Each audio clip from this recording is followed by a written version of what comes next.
예레미야 51장 11절에서 19절. 화살을 갈며 둥근 방패를 준비하라. 여호와께서 메대 왕들의 마음을 부추기사 바벨론을 멸하기로 뜻하시나니 이는 여호와께서 보복하시는 것 곧 그의 성전을 위하여 보복하시는 것이라. 오늘 말씀도 어려운 게 없고 뭐 빨리 읽으면 또 어렵습니다, 사실은. 그런데 자세히 보면 난해 구절은 없습니다. 다시 말해서 바벨론이 망할 거다 그 얘기를 하고 있는데, 이건 뭐 한두 번 얘기한 거 아닙니다. 수없이 얘기를 했는데 왜 이렇게 여러 번 얘기할까요? 우리는 이 예레미야서를 읽으면서 예레미야라는 말이 안 나오면 이게 예레미야 서인지 잘 모릅니다. 이 역대기인지 열왕기인지 구분을 못 하고 있습니다. 그런데 이 앞에서 예레미야가 하나님의 말씀을 전했다 그 얘기를 할 때마다 이게 예레미야가 참 간절한 마음이 있었구나, 그런 마음을 가지고 예레미야서를 읽었는데, 망하고 난 뒤부터는 그 예레미야가 말한 말은 없고 또 하나님이 말씀하시니라 이런 말까지도 없는 경우가 있는데, 그게 딴 게 아니라 주위에 있는 나라가 멸망할 때 얘기할 때 보면은 그렇게 합니다. 어, 예레미야의 말은 일절이 없고 하나님께서 말씀하시되, 그러다가 그 말까지도 없으면서 곧 망할 것이다 이렇게 말할 때가 있습니다. 그래서 우리는 이 성경을 이게 예레미야서 맞나 이러고 한참 보면 맞거든요. 근데 오늘 읽은 얘기도 보면 하나님에 대해서는 이야기를 하지 않, 뭐, 하나님이 했다는 말은 나오지만 예레미야 얘기는 안 나오고, 오늘은 그래도 메대도 나오고 바벨론도 나옵니다. 그러니까 멸망당할 사람이 있고 명망할 사람이, 시킬 사람이 있고, 두 가지가 다 나오기 때문에 어렵지 않습니다. 그런데 무조건 내가 너를 방패를 만들 이런 식으로 얘기하면은 나는 뭐 하나님이시겠지만 너가 누군지 몰라가지고 이게 적군인가 아군인가 싸우는 이야기는 맞는데 적군인지 아군인지 몰라서 헷갈릴 때가 있습니다. 그럼 어떻게 해야 되냐? 앞에 문장과 뒤에 문장을 살펴보고 그것이 너가 누구고 하는 것을 너희가 누군지 찾아내는 것이다. 왜 성경을 그렇게 복잡하게 만드냐? 사실은 성경을 읽어보면은 똑같은 얘기가 여러 번 나오지만 사용하는 용어가 다르고, 또 지금처럼 메대 바사 이런 말이 바사란 말은 안 나오지만 메대 나오고 바벨론 나온다는 것은, 이거는 그런 말을 쓰는 사람이 있지만 내일만 가더라도 누가 망하는지 모르는데 너희는 방패를 준비하라 이러면은 공격하라는 건지 아니면은 방어를 하라는 건지 누구 보고 얘기하는지 몰라가지고 한참 동안 고민할 때가 있습니다. 실제로 뭐 나중에 성경 보는 사람이 뭐 관계 없다 하여튼 전쟁 때문에 그런 거다 이러고 넘어가는 수가 있습니다. 그러나 그렇다면은 이 성경은 서투리로 읽는 거가 되는 거죠. 그럼 정확하게 누군지 고민하고 글자 한자 한자를 잘 따져보면 알 수 있습니다. 오늘 마지막 절도 어, 이렇게 저렇게 해석할 수 있지만 한 단어를 가지고 정확하게 알아낼 수 있는 거죠. 그래서 어, 이 성경을 읽어보면 여러 사람이 써서 하나로 간추어 있구나 하는 것을 알게 됩니다. 모세 오경도 연구해 본 사람들은 적어도 세 사람 아니면 다섯 사람은 정도의 사람들이 쓰는 글을 취합했는 거다라는 것을 알 수 있게 됩니다. 그래서 여호와라고 하는 사람 쫙 긋고 엘로힘이라고 하는 그 성경 구절을 쫙 오려가지고 딱 정리를 해보면 그게 다섯 명이 딱 나온다는 거예요. 그래서 그거를 그런 말로 용어를 사용을 해서 번역을 하는 것을 볼 수 있습니다. 그래서 하나님에 대해서 이야기하는 것도 사람마다 다르게 얘기합니다. 같은 하나님을 여호와라는 말만 계속 쓰는 사람도 있고 여호와라는 말을 안 쓰는 사람, 엘로힘이나 또 다른 말을 쓰는 사람들이 있기 때문에 그걸 그렇게 말할 수 있게 되는데, 이 예레미야서도 보면 어, 그렇게 읽어져야 됩니다. 그럼 교과서처럼 딱 간추려가지고 역사적으로 쓰면 안 될까요? 안 읽습니다, 그게. 지금도 이 얘기를, 성경을 읽어보면 그래서 하나님 천지를 창조했, 천지 창조했는 거 나 인정한다. 그래서 이렇게 얘기해. 그러니까 만유를 주관하고 있는데, 만유를 주관한다고 그게 맞냐? 이러면서, 그건 만유를 주관하지. 그런데 지금 그게 중요한 게 아니고 지금 우리는 이 일이 중요하지 않느냐? 이러면서 땅의 이야기를 하게 되는데, 어쩔 수 없어요. 그건 그렇게 만들어 놨어. 그럼 어떻게 해야 돼요? 오늘 성경을 읽어야 돼요. 성경을 읽을 때 비로소 일반 일상생활에서 하지 못한 말을 할 수 있게 되고 나눌 수 있게 되는 겁니다. 누가 성경 읽고 묵상 나눈 거를 술집에 가서 얘기할 수 있겠어요? 그리고 막 싸우면서 자랑하는 자리에서 그 말을 할 수 있겠어요? 못하죠. 그러니까 우리는 성경 말씀을 꼭 붙잡는 것만 남는 거고 그것만 영원한 겁니다. 그래서 세월을 아끼라 이 말은 부지런히 일해라가 아니라 하나님 말씀을 떠나지 말아라 그 얘기입니다. 근데도 세월을 아끼라 이러면 들어누워가지고 좀 더 자자, 좀 더 눕자, 가난이 도둑같이 이 말이다. 그래 가난 때문에 부지런히 일하라고 했구나.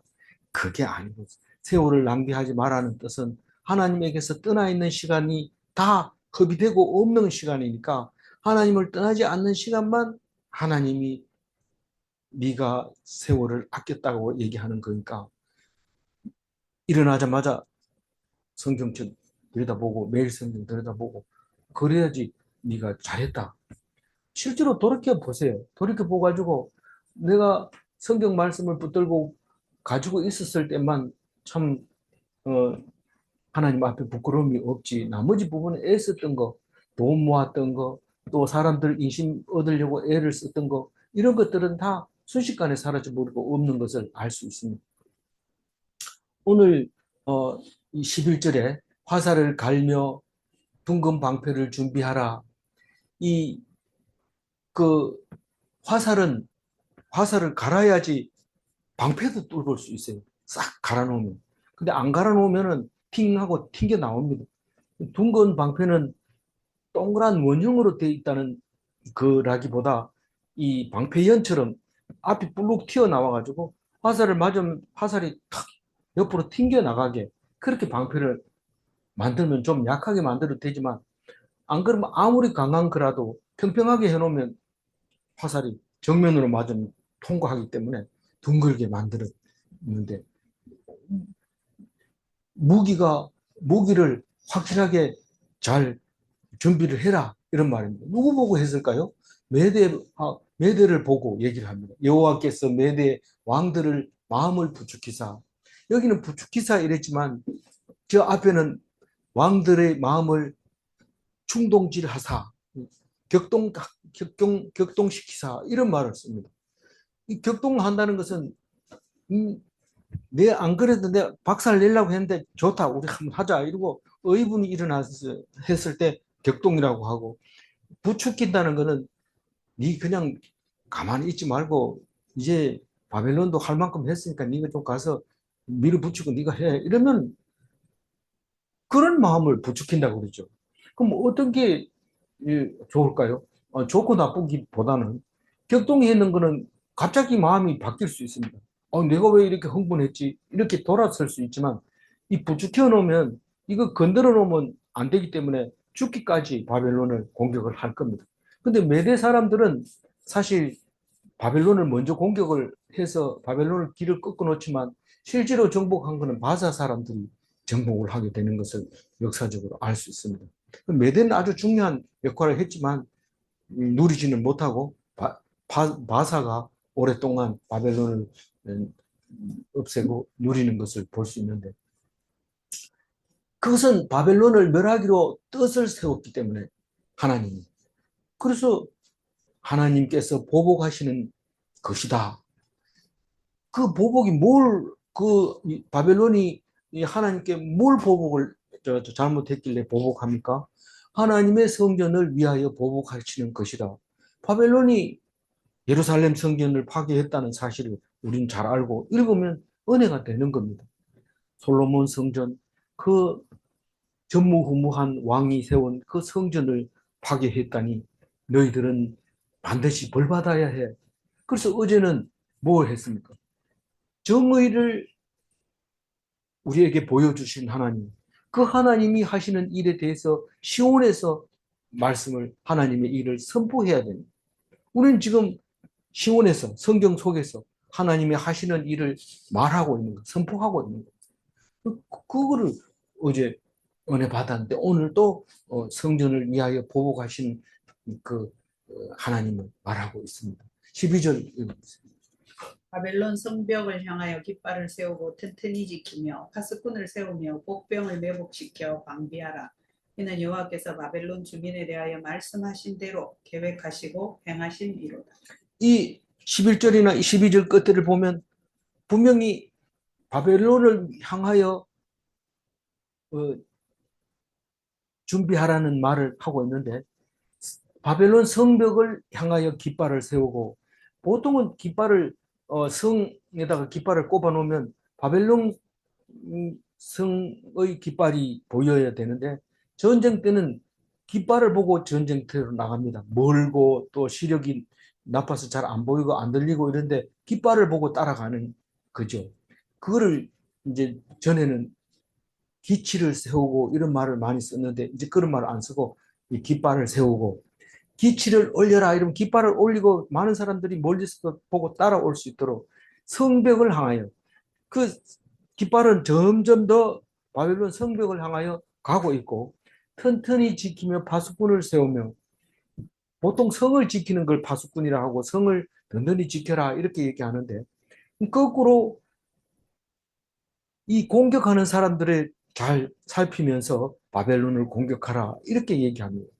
그리고 복병은 성을 공격할 때 성경에서 많이 배우게 되죠. 항상 성을 공격할 때는 뒤에 복병을 숨겨가지고 안 보이게 해놓고 1차 성을 향해서 갑니다. 그러면 사람이 많을 때는 성을 안 열어주지만 사람이 적고 막 도망가고 이럴 때는 성문을 열고 사람들이 쫙 나옵니다. 막 쏟아져 나올 때 그때 매복시켰던 복병이 일어나서 공격을 하면 문을 닫을 새 없이 성을 정복할 수 있게 되는 거죠. 그런 작전까지 하나님께서 다 세워가지고 바벨론을 이렇게 공격해라 그렇게 합니다. 근데 이게 공격하라가 아니고 방비하라 이랍니다. 복병을 매복시켜 방비하라 이러는데, 사실은 성에서 나와가지고 공격할 때 뒷받침할 수 있도록 해라. 그것은 요 하나님이 바벨론 주민에 대하여 말씀하신 대로 계획하시고 행하려고 그런다. 바벨론 주민에게 계획하고 있는 것은 우리가 잘 알고 있잖아요.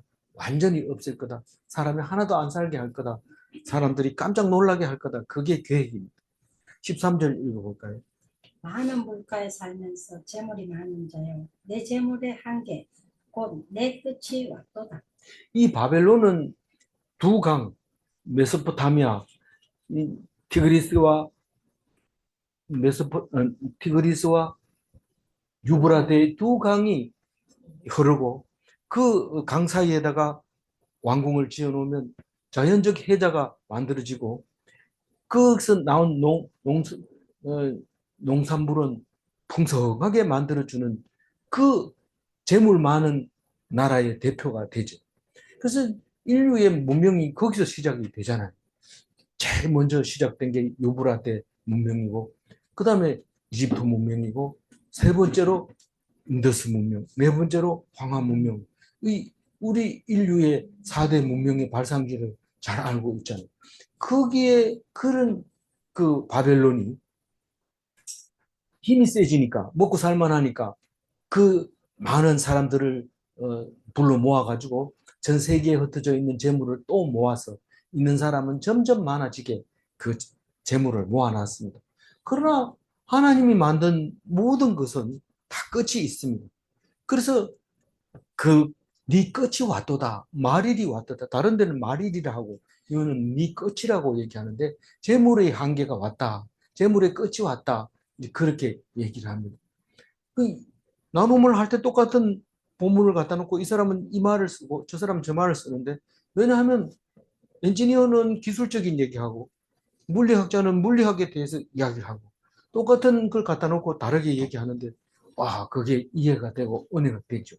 물론 뭐 자기 수준에 맞는 용어를 사용하고 뭐 용어를 잘 모를 때는 그 시기가 멋이 해가지고 그렇다 이래도 알아듣습니다. 이 성경은 다 그렇게 만들어져 있다는 것을 알 수 있습니다. 하나님이 만든 것 중에 끝이 없는 게 없다. 그렇게 얘기를 할 수 있습니다. 14절.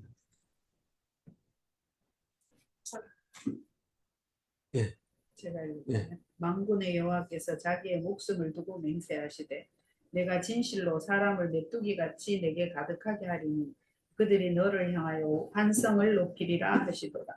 이 하나님께서 자기 목숨을 두고 맹세한다. 뭐냐 하면 내가 한다는 건 한다는 거죠. 한다고 언제 얘기해? 말씀으로 하시고 그대로 이루시는 거. 하나님은 말씀 안 하고 무슨 일을 하는 경우는 없다. 다 무슨 일을 하든지 말씀을 했는데 우리가 못 알아듣고 못 들었기 때문에 그렇다. 그 얘기를 합니다. 그래서 우리는 성경을 읽을 때마다 그런 생각하죠. 그런 말을 듣죠. 하나님은 말씀하시고 이루신다. 말씀하시고 이루신다. 그러니까 이제는 뭐 하나님 믿는 사람은 그 말이 무슨 말인지 모르는 사람이 하나도 없습니다. 반드시 말씀하신다. 그럼 우리는 미래의 일을 알 수 있어요, 없어요? 우리 아는 겁니다. 아는 건데 그걸 생각하기 싫고 설마 그러려고 믿지 않아서 그날이 닥쳐왔을 때 바로 이거를 말씀하시는구나. 우리는 예수님의 생애를 보면 그 말에 대해서 하나도 뭐 이의를 달 게 없습니다. 예수님이 수없이 얘기를 해도 절대로 안 됩니다. 나는 어디를 가든지 따라가겠습니다. 있을 수 없는 일입니다. 사탄아 물러가라. 근데 나중에 알고 보니까 그게 그 말인데 그걸 모르고 까부는 게 생각하면 부끄럽기만 짝이 없죠. 우리는 예수님이 뭐 어디를 가든지 따라가겠다고 한 사람들은 어디 가고 하나도 없고 예수님 혼자 십자가에 달리고 그리고 장례식을 치르고도 혼자서 무덤에 있었어요. 여인들만 그 새벽에 가가지고 향유를 좀 발라야 된다 이래서 기다리고 있었던 것 뿐이죠. 그렇게 되고서 성천하시고 나서 그때야 비로소 하신 말씀이 그 말이구나 하는 것을 알게 되는데 그 미리 다 얘기한다는 거예요. 하나님은 뭘 말씀하시고 그리고 이룬 뒤에 그게 그거라는 것을 알게 되는 것을 알 수 있는데 하나님 자기의 목숨을 두고 맹세한다. 하나님이 무슨 목숨이 있습니까? 뭐 그렇게 목숨을 두고 맹세까지 합니까? 이런데 사실은 안 믿으면 하나님은 없습니다. 근데 하나님을 믿는 사람에게 분명하게 이 소리가 들리는 사람에게는 바벨론이 망한다는 사실에 대해서 의심하지 않죠. 추호도 의심하지 않는다는 거죠. 그런데 안 그런 사람은 뭐 하나님이 죽었는지 살았는지 모르 목숨 걸고 맹세한다는데 그 말이 되냐? 이러면서 딴 생각을 하고 있는 거죠. 내가 진실로 사람을 메뚜기같이 내게 가득하게 하리라. 네가 누굽니까? 바벨론이라는 걸 알 수 있어요. 그럼 사람이 메뚜기같이 많은 사람은 어디서 옵니까? 안 그래도 바벨론에 사람 많은데 어디서 그렇게 불러옵니까? 전 세계에 흩어져 있는 사람들을 연합해서 결국은 바벨론 같이 그 큰 나라를 무너뜨리고 마는데 메뚜기 같이 모여들 거다. 그들이 너를 향하여 환성을 높이리라. 메뚜기가 그 지나가는 소리를 녹음을 해놨는 거 들어보면 막 소름이 끼치죠. 그것도 한 마리 잡아갈 자세히 들여다보면 꼭 그, 무서운 괴물 같은 게 그냥 갉아먹는 거 보면 엄청 무섭게 생겼습니다. 앞에는 갑옷을 입은 것 같고 또 날아가기까지 합니다. 발로 걷어차면은 엄청 높이 뛰는 데다가 또 사람 딱 잡으면 그 발에 가시 같은 게 있어가지고 막 따갑게 하고 그래서 메뚜기를 보면 우리가 작다고 만만하게 볼 게 아니라 엄청 무섭고 그것을 또 계시록 같은 데서 보면 너무 무섭게 표현하는 것을 볼 수 있습니다. 이 메뚜기가 가가지고 바빌론을 그렇게 잘난 척 하더니 이러면서 공격하면서 소리를 지르는데 기쁨의 한호성이죠. 승리의 한호성을 지를 것이다. 환성을 지를 거다. 높이 지를 거다. 그렇게 얘기를 하고 있습니다. 하나님은 분명하게 그렇게 얘기를 하는 겁니다. 15절 읽어볼까요?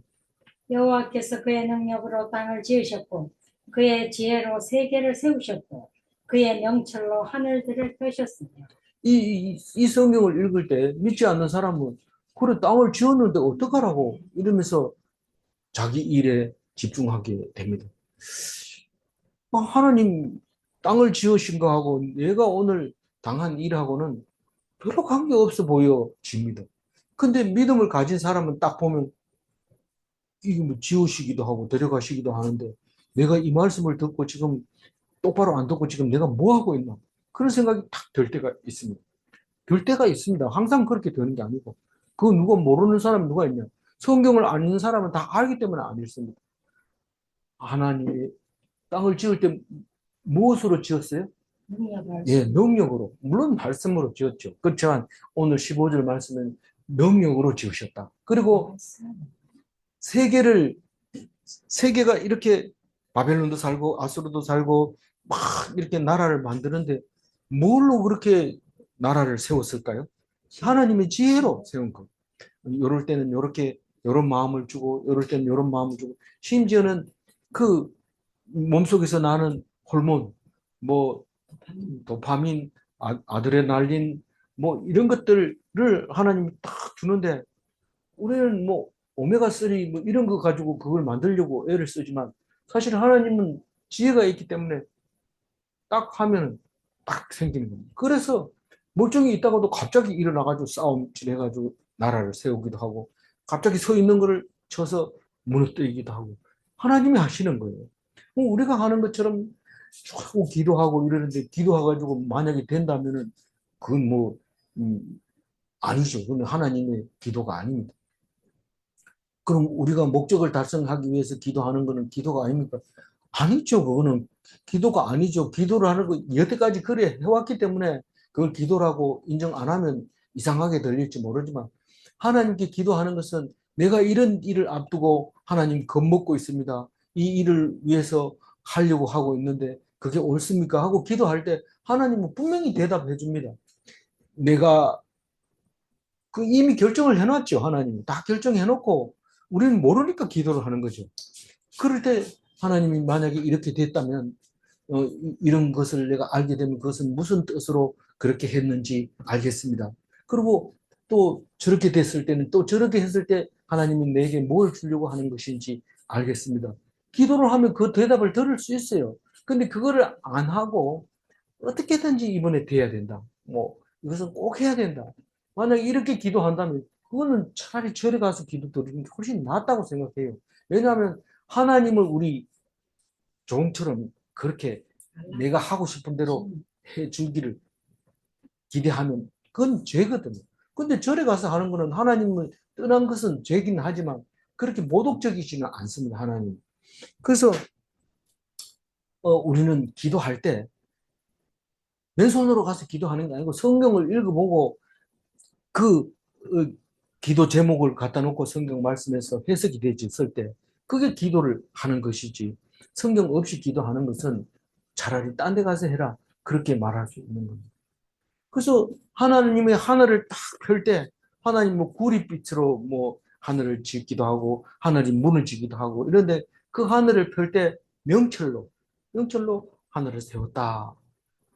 하나님의 명철과 하나님의 지혜와 하나님의 능력에 대해서 이야기를 하는데 그 앞에서 하나님 이래 주세요, 저래 주세요, 왜 안 해줍니까? 난 불쌍하지도 않습니까? 내가 하나님을 그래 사랑하는데 이게 뭡니까? 왜 하나님이 살아계시면 이렇게 억울하게 합니까? 억울한 게 아니고 네가 남을 억울한 게 아니냐. 그거 생각해 봐라. 그래서 내가 그걸 보여준 거다.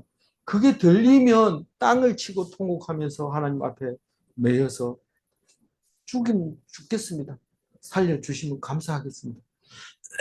그리고 기도하고 나오면 그 기쁜 마음과 밝은 얼굴이 생깁니다. 근데 그게 없을 때는 기도하고 나서 찝찝하고 정말 들어주실까 하긴 했는데 이렇게 되는 거죠. 16절 읽어봅니다. 그가 목소리를 내신즉 하늘에 만물이 생기나니 그는 땅끝에서 구름이 오르게 하시며 비를 위하여 번개를 치게 하시며 그의 곳간에서 바람을 내시거늘 하나님이 하늘에 물이 생기게 그 하늘 위에 공창이죠. 이제 그런 창세기에서 쓰던 용문은 안 쓰고 하나님이 목소리로 물이 생겨라 그러면 하늘에 물이 쫙 생깁니다. 그럼 언제 내려옵니까? 하나님이 비를 내려라 이러면 내리는데 물들이 쫙 이게 이제 그 뭉치게 되죠. 뭉치게 되면 빗방울이 너무 무거워서 땅으로 떨어져서 비가 오게 되는데 그 구름은 그러면 어떻게 생깁니까? 하나님이 목소리를 내면 저 땅끝에서 구름이 쫙 하늘로 올라갑니다. 그리고 바람 보면 쫙 움직이다가 대구에 와서 비 내려라 이러면 대구에 와가지고 이놈이 물이 막 붙으면서 정전기 때문에 번개가 막 치면서 비가 쏟아지죠. 그러니까 하나님이 말씀으로 다 하고 있어요. 목소리로, 말씀으로. 그렇게 누가 그렇게 말을 잘 들어요? 사람은 말 안 들어도 자연은 하나님 말씀 잘 듣습니다. 예. 하나님 말씀에 순종해서 하라는 대로 다 하는데 사람만 안 듣습니다. 사람만 하나님 없는 것처럼 여기는데 뭐 저는 동해 안에 바닷물이 그렇게 일정한 줄 몰랐는데 하나님이 그걸 지키느라고 얼마나 애썼을까 그런 생각을 하기도 합니다. 근데 바람은 가둬놓는 데가 있다고 생각해요. 그게 어디냐면 곳간인데 곳간에다 바람을 넣어놨다가 꺼내가 있습니다. 이게 시편에도 나오지만 예레미야서 10장 13절에 나와 있어요. 이거 한번 읽어볼까요? 그가 목소리를 내시죠. 내시고 하늘에 하늘에 나는 나는 이시니 그 땅끝에서 구름이 구름이 오르게 하시며 비를 위하여 위하여 번개치게 번개치게 하시며 그 그 곳간에서 곳간에서 바람을 내시거늘 그 예레미야 10장까지는 예레미야가 말한 거에 대해서 계속 얘기했기 때문에 이거는 예레미야가 쓴 게 맞겠다. 비슷하니까. 그러면 시편은 예레미야서를 인용한 거냐? 아마 그런 게 아니겠는가? 뭐 그렇게 할 수도 있는 거고, 뭐 이 대충 보면은 예레미야서가 먼저 생겼다고 볼 수 있죠. 그러나 꼭 그런 건 아니에요. 다윗이 시편 네? 예레미야는 그것도 말이네. 그래도 저기 그럴 수도 있죠. 그러니까 이게 예레미야가 시편을 인용했다고 말한다 이 말이죠. 예. 그럴 수 있어요. 어쨌거나 그 인용을 했다 하면 두 곳에서나 했으니까 이것은 예레미야서에 들어가기 합당한 말씀이다. 그렇게 말할 수 있는 것이죠. 17절 읽어. 사람마다 어리석고 무식하도다. 금장색마다 자기가 만든 신상으로 말미암아 수치를 당하나니 이는 그 부어 만든 우상은 거짓이요 그 속에 생기가 없습니다. 어, 사람은 다 어리석고 무식하는데 왜 그렇게 말해요? 하나님이 그 속에 없으면 어리석고 무식한 거예요. 하나님 그 속에 계시면 하나님 마음속에 있는데 저 사람은 어리석고 무식하다 이래 얘기하면 하나님 보고 욕하는 거기 때문에 그거는 죄를 짓는 거예요. 근데 하나님이 없으면 다 어리석고 무식합니다. 뭐 참 제가 저기 스프링클러를 이제 그 마당에 화분에다 설치하니까 지나가는 그 할머니가 참 이 집 어른은 깨가 많네 이러면서 지나가는데 그 깨가 지혜가 아닌 거예요. 지혜는 하나님이 뭘 마음속에 가지고 있는 그것만 지혜가 되지 나머지는 다가 어리석은 겁니다. 아무리 애를 쓰고 뭘 만들어 놨다 해도 그것은 끝이 있는 거고 한계가 있는 거고 그런 거죠. 이 검장색은 검으로 이 세공하는 사람인데 은으로 세공하면 은장색이고 그럼 철장색은 없느냐? 철장색은 안 됩니다. 왜냐하면 철은 단단하기 때문에 깎는 게 어렵습니다. 지금 철 깎잖아요. 그럼 깎으면 선반공이죠. 동그랗게 깎거나 직각으로 깎는 거는 가능하지만 이 뭐 S라인을 그린다든가 이런 건 안 됩니다. 그거는 검장색이나 은장색이 할 수 있는데 이왕이면 검장색 하지 왜 은장색 합니까? 은이 많으면 은장색 해야 되고 검장색은 또 옛날 왕은 전부 검은 내 거다 이래가지고 검을 함부로 못 씁니다. 그리고 그래서 은장색이 주로 많이 나옵니다. 검장색보다 더 많이 나옵니다. 이게 엔지니어인데 에너지를 많이 써서 세밀하게 가공하면 값이 비쌉니다. 신이 이 거물 같은 옷을 입고 있을 때 그 거물의 그 실날 하나하나를 전부 파서 이 검은 그래도 늘어나는 성질이 있어서 가능한데 돌을 그렇게 거물을 묘사를 한 것이 있습니다. 그 그걸 보면서 깜짝 놀랐죠. 이게 어떻게 돌로 만든 거냐? 근데 그렇게 세밀하게 만드는데 그 기술자 그러니까 기술자죠. 그래서 그렇게 정성을 다해서 밤잠 안 자고 애지중지해서 만들어 놓은 거 값비싸게 받겠죠. 그러나 결국은 그게 바벨론이 파괴되는 날 비싸다고 제일 높이 앉아 있던 것이 높은 곳에 떨어져서 깨지면서 부서지면서 밟히면서 수치를 당하게 되는데 부끄럽죠. 뭐 네가 만든 게 그렇게 능력이 있다더니 저게 뭔 꼴이냐. 부끄러워집니다. 수치를 당하나니 이는 그 부어 만든 우상은 거짓이요. 그걸 보고 신이라고 안 하면 가격이 푹 떨어지잖아요. 그걸 신비하게 만들어가지고 신이라는 만들었는 건 그건 거짓이라는 거예요. 그러니까 깨지는 거예요. 그럼, 그러면 여태까지 전부 우리가 하나님 말고 믿었던 건 전부 그럼 거짓이면은, 그러면 진짜 하나님은 어떤 겁니까? 하나님은 생기가 있어요. 대화를 하면 말을 해. 아까도 말했지만 기도하면 대답을 해주시는 하나님. 네 그거 꼭 가지고 싶으냐? 네 정말 나는 가지고 싶습니다. 그거 가져서 뭐 할 건데? 하나님께 영광 돌리려고. 싫다 나는 그런 거 안 해도 된다. 그러면 섭섭하잖아요. 뭐 그래도 좀 내가 할 수 있도록 좀 해주면 안 되겠어요? 싫다. 그럼 그 소리를 들어야 되는데 굳이 그걸 해가지고 하나님께 영광 돌리겠다고. 음, 우리 사위 하나는 내가 복권 당첨되면 교회에다가 내고 장로 될래 이러면서 옛날에 그런 적이 있는데 지금은 절대로 그걸 못하죠. 그렇게 생각을 하고 있는 건데 우리는 대화를 해야 돼. 대화. 하나님과 함께 대화하면서 어떻게 하면 될까요? 어떻게 하면 될까요? 그런데 자꾸 사람하고 대화를 하려고 그래요. 사람하고 대화하면은 자꾸 거짓말을 하게 되고, 이 과장하게 되고, 과장이 거짓말이죠. 자랑하게 되고, 자랑이 죄죠. 그럼 뭐를 하라는, 입도 못 댑니까? 입만 뗐다 하면 죄가 됩니다. 사실은 하나님 말씀 듣고 귀 기울이고 그 말을, 어, 나눔하고, 이럴 때만 살아있는 거고, 생기가 있는 거고, 하나님과 대화하는. 그래서 그걸 아껴요. 그러니까 그게 없을 때는 살아있어도 죽은 거예요. 그러니까 부지런히 한다고 하는 게 세월을 아낀다는 게 그냥 낭비하고 있는 건지도 모르면서 세월을 아낀다고 생각하고 열심히 하고 있는데.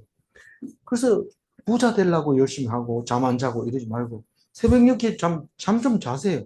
뭐 도적같이 가난이 임한다 하면서 새벽에 깨워가지고 할 일도 없으면서 그러지 말고 좀 자는 거 그냥 놔두고요. 18절 한번 읽어요. 그것들은 헛된 것이요 조롱거리니 징벌하시는 때에 멸망할 것이니. 이게 조용할 때는 그게 얼마나 자랑인지 모릅니다. 니 이거 얼마 주고 산지 아냐? 이러면서 자랑하죠. 이 검정색 이름 있는 검정색이 색인 거야. 함부로 건들지 마, 손대지 마. 이런데 그날이 딱 되면은 내동댕이 치는데 사는 게 중요하지 그 금덩어리가 뭔 중요한 게 있습니까? 도망가 버립니다. 그리고 뭐 검정색이 머리를 써가지고 금이 모자라면은 금 색깔만 이렇게 발라가지고 또 조금 싸게 팝니다.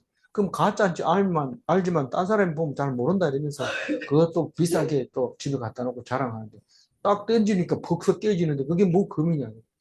아주 웃기는 거죠. 조롱거리가 되는 거죠. 조롱거리도 되고 수치거리가 되고 그게 멸망의 때에 나타나는 현상들이죠. 헛된 것이라는 것이죠. 오늘 19절 마지막 절 한번 읽어봅니다.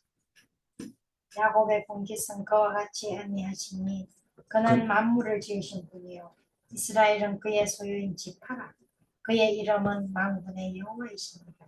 그 야곱의 분깃은 뭡니까? 이러면 뭐 야곱은 가나안 땅을 기업으로 받은 게 그게 분깃이냐? 그게 아니래요. 그와 같지 않다. 야곱의 분깃은 그와 같지 않다. 야곱의 분깃은 검정색이 만든 부어 만든 거 말고 깎아 만든 거 그거 그 분기시 아니야? 그거 유산으로 받은 거 아니냐? 기업으로 받은 거 아니냐? 아니라는 거. 그와 같이 아니하니가 아니고 그와 같이 아니하시니 이랬잖아요. 그럼 누구라고요? 하나님. 야곱의 분깃은 하나님이에요. 야곱은 영원히 하나님이 분깃입니다. 다시 말해서 제사장입니다. 그래서 이스라엘은 제사장 나라입니다. 다른 나라하고 구별이 돼야 돼요. 그래서 지금 현재 있는 이스라엘도 뭐 대통령이나 이런 말 안 씁니다. 종교 지도자가 그 나라를 대표하는 겁니다. 물론 가짜죠. 지금 있는 이스라엘은 가짜지만 우리가 진짜지만 그것도 내놓고 얘기할 수는 없잖아요. 우리끼리니까 그렇게 얘기하는 거죠. 그래서 야곱의 상이 받을 것은 하나님, 그러니까 제사장인 거예요. 영원한 제사장인 거예요. 이스라엘 백성은 영원한 제사장 나라, 하나님 나라의 영원한 제사장인 거예요. 그래서 우리가 뭐 투표해라, 뭐 우리나라는 그런 법이 없다, 그런 거는 해줄 수 없다 이러면 뭐 걱정할 거 없어요. 그래 좋다. 우리는 뭐 하나님 나라 백성이니까 그까짓 거 뭐 시시한 거 안 원한다. 진짜냐 이러면 생각해보고 이러지만 어쨌든 우리는 다른 사람하고 달라요. 그, 그 구별된 겁니다. 근데 그 분깃은 만물을 지으신 분이니까 야곱은 만물을 지은 창조주. 창조주가 분깃이니까 얼마나 뭐 모든 것이 자기 거 아닙니까? 야곱의 게 아닙니까? 뭐 어떤 집사님 언니는 뭐 미국에서 그 목사 사모를 하는데 그 언니는 만나면 내 돈은 하나도 없다 이러다가 내 거는 하나도 없지만 모든 게 다 내 거야 이렇게 얘기한다는 거예요. 근데 그 동생이 그 소리를 듣고 기억하고 우리한테 얘기해 준 것만 해도 참 감사한 일이죠. 야 진짜 그 사람이 뭔 돈이 있겠나 목사 사모 그런 개인 소유는 없겠지만 그러나 그 사람은 어디 가도 당당하게 먹고 당당하게 그 있는 사람처럼 그렇게 모든 호텔 뭐 이런 데는 다 간다고 못 가는 데 없다면서 그렇게 얘기할 때 한 사람이 맞구나. 분깃을 제사장으로 타놨구나. 분깃을 가졌구나. 그런 말을 생각나게 해 주셨습니다. 근데 이스라엘은 하나님의 소유다. 그의 소유다. 이러면 하나님은 다른 거는 다 필요 없고 이스라엘은 내 것이다. 뭐 필요 없다는 건 아닙니다. 왜냐하면 지파라고 했기 때문에 내 소유 중에서 하나의 지파다. 이스라엘이. 모든 게 하나님의 소유지만 특별히 구별된 지파를 이스라엘이다. 하나님 나라를 말하는 거죠. 그래서 하나님은 만군의 여호와, 만군이라는 건 만유를 말하는 겁니다. 무리 군자, 군대 군자가 아니고 일만 만자는 맞지만 그래서 만유의 주인 분의 소유기 때문에 내가 함부로 가치 없는 짓을 행하거나 창조물하고 비교해가지고 니 팔아가지고 이 검장색이 만든 이 신상 하나 살 수 있을 것 같아? 그럼 사라. 뭐 알아서 해라. 그럼 나는 그거하고는 관심이 없다. 이래 나와야 되지. 벌벌 떨면서 내가 어떻게 죽을 때까지 그 돈 벌어서 갚으면 안 되겠어요? 못 갚습니다. 못 갚으니까 나는 그거하고 관계없어. 뭐 죽이려면 죽이고 살려면 살고 그것은 하나님이 하는 거지 너희들이 할 수 있는 게 아니다. 뭐 이래 나와야 됩니다. 그래도 너무 강하게 얘기하면 죽을 수 있어요. 그러니까 조심하긴 해야 되지만 어쨌거나 성경 읽을 때만큼은 하나님을 우리는 가지고 하나님은 우리를 가지고 그래서 외워야 돼요. 우리의 기업은 하나님이고 하나님의 기업은 우리입니다. 그 두 사람은 떨어질 수 없어요. 그래서 늘 모든 성경을 읽을 때마다 그 생각을 놓치지 말아야 됩니다. 19절 다시 한번 읽고 정리하겠습니다. 야곱의 분깃은 그와 같이 아니하시니 그는 만물을 지으신 분이요 이스라엘은 그의 소유인 지파라 그의 이름은 만군의 여호와이시니라. 야곱은 땅을 기업으로 받지 않습니다. 땅은 끝납니다. 지금 바벨론이 와서 땅을 다 없애버렸어요. 이 예레미야가 땅 문서를 사긴 샀지만 그 문서를 어디다 숨겨놨는지 몰라요. 땅에다 묻어놨겠지만 어쨌거나 그 땅은 받지 못했어요. 이스라엘은 하나님의 제사장 나라입니다. 구별된 나라죠. 레위인이죠. 특별하게. 이스라엘 중에서도 또 레위인이 되는 거죠. 질문합니다. 1번. 이스라엘은 세상 나라와 구별되는 나라인가? 이스라엘은 보통 세상 나라하고 다릅니다. 그래서 그 모양만 내도 벌써 다른, 이스라엘이 전쟁한다고 그러니까 전 세계가 긴장하잖아요. 왜냐하면 그것은 보통 나라하고 다르기 때문에 그래요. 두 번째 질문. 제사장 나라는 하나님의 소유인가? 제사장 나라는 하나님의 소유, 누구도 소유할 수 없는 그 이스라엘을 말하고 있는 겁니다. 기도하겠습니다. 하나님 감사합니다. 세상에 있지 않고 말씀 속에 있어서 하나님과 함께 하심을 감사합니다. 하나님이 우리 속에 계셔서 대화하시고 물을 때 응답하시고 우리가 기도할 때 하나하나 다 듣고 계시는 하나님.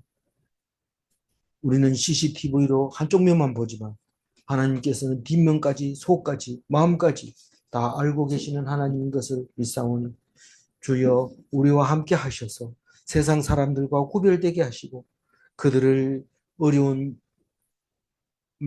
구원해내는 제사장 나라로서의 삶을 다할 수 있도록 우리에게 허락하여 주옵소서. 우리와 함께 하시는 하나님을 믿사오며 하나님을 의지하며 오늘 하루도 주님께 기도하며 감사드리옵고 우리 주 예수 그리스도 이름으로 기도 올리옵나이다. 아멘.